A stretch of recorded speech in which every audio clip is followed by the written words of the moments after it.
Alright. On a volé tout votre matériel photo, une incendie a détruit la cuisine de votre restaurant. J'ai pas envie de faire une liste à la façon famille Adams, mais les accidents n'arrivent pas qu'aux autres. Et en tant que travailleur indépendant, vous êtes moins couvert que le travailleur salarié. Et c'est justement pour vous protéger de différents risques que les assurances existent. Quelles assurances sont obligatoires et lesquelles peuvent être vraiment utiles pour vous? On fait le tour de la question dans cette vidéo.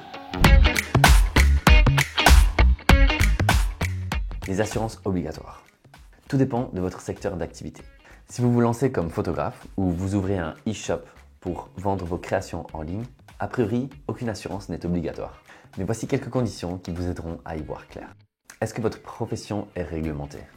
Alors, vous devez obligatoirement souscrire à une assurance responsabilité professionnelle. Nous avons posté le lien des professions réglementées en Belgique dans la description de cette vidéo. Parmi ces professions réglementées, il y a par exemple les avocats, les huissiers, les architectes, les boulangers, bref, la liste est longue. D'ailleurs, si vous êtes architecte, vous devez souscrire à l'assurance responsabilité décennale.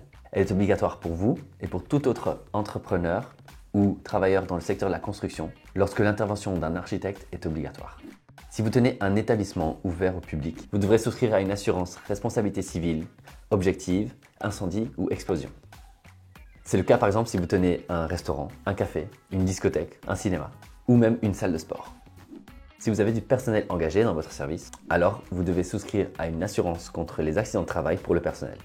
Elle est obligatoire et elle est à charge de l'employeur. Est-ce que vous possédez un véhicule? Alors vous devrez vous protéger avec une assurance responsabilité civile auto. Imaginez si vous vous rendez sur un tournage ou sur un rendez-vous client et que vous faites un accident, cette assurance vous couvre. Elle est obligatoire à partir du moment où vous roulez sur la voie publique. Certains secteurs comme les comptables, les agents financiers ou les architectes sont également obligés de souscrire à une assurance responsabilité civile professionnelle. On appelle ça une RC Pro, qui a pour mission de vous protéger contre les erreurs ou les fautes commises dans le cadre de votre activité. Passons aux assurances recommandées. En plus des assurances obligatoires, il existe des assurances qu'on vous recommande. Si vous avez un jour un ennui, vous serez très content de les avoir souscrits. Tout d'abord, une assurance revenu garantie. Très prisée parmi les indépendants, cette assurance vous protège dans le cas où vous perdez soudainement vos revenus, par exemple à cause d'une maladie ou d'un accident.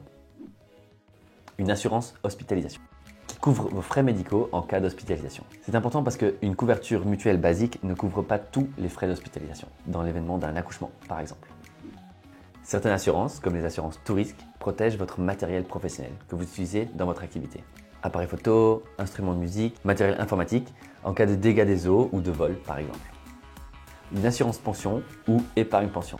L'assurance pension ou l'épargne pension est très importante, surtout en Belgique où la pension légale est faible et ne permet pas une retraite confortable. Nous avons déjà élaboré ce sujet dans une autre vidéo. Et finalement, l'assurance responsabilité civile. On l'a cité dans les assurances obligatoires pour certaines professions, mais pour les autres, elle est super utile et vous protège des dommages que vous auriez causés dans le cadre de votre activité. Conclusion. Choisir une assurance, ce n'est pas très compliqué. Il suffit de tirer au clair lesquelles sont obligatoires dans votre secteur d'activité. Faites le point sur les principaux risques de votre profession et choisissez en fonction. Et en cas de doute, demandez bien sûr l'avis d'un professionnel. Même après avoir imaginé tous ces scénarios pessimistes, je vous souhaite quand même bonne chance et à la prochaine vidéo.